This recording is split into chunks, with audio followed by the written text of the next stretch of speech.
Hello viewers, প্রতিদিনের মতো চলে আসলাম আজকে আপনাদের মাঝে নতুন আরেকটি ভিডিও নিয়ে। দেখতে পারতেছেন এখানে একটি খাদ্যের উপকরণ তৈরি করা হচ্ছে, ইউরিয়া সার দেওয়া হচ্ছে।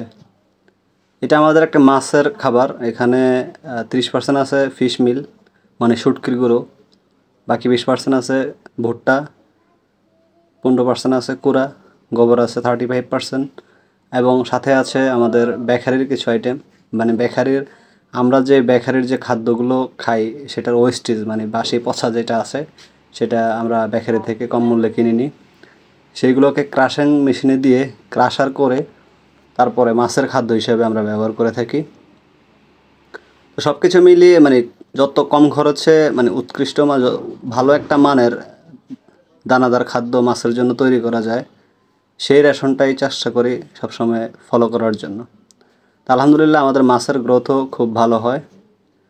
সাথে কিছু গোবরও দেওয়া হচ্ছে। গোবর এখানে প্রায় 35% গোবরও দেওয়া হয়, সাথে কাঁচা গোবর দেওয়া হয় না। কাঁচা গোবরটাকে 2-3 দিন রেখে শুকিয়ে তারপরে সেই গোবরটাকে আমরা মাছকে প্রোভাইড করি।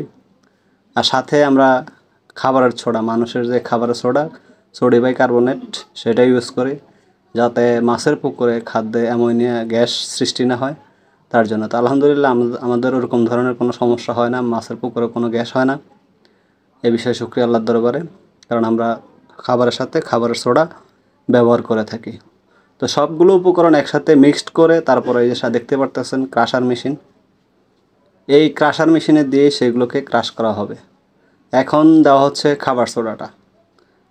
এটা পরতে পরতে খাবারের পরেও দেওয়া যায়, খাবার তৈরি করার পরেও দেওয়া যায়, আগেও দেওয়া যায়। তো আগে দিলে হয় কি, সুন্দর করে প্রত্যেকটা খাবারের সাথে খুব সুন্দর করে ক্রাশিং হয় আর কি।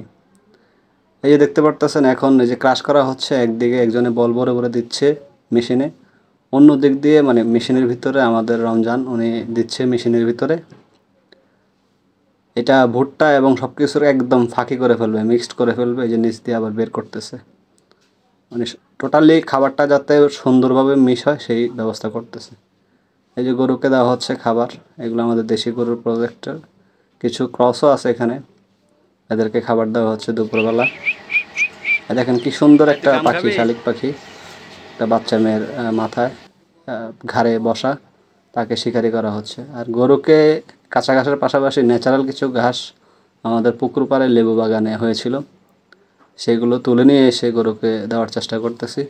তো এই ঘাসগুলো আসলে প্রাকৃতিক যে ন্যাচারাল যে ঘাসগুলো, এগুলো প্রচুর পরিমাণের ভিটামিন এবং প্রোটিন, আর এরা খায় খুব ভালো।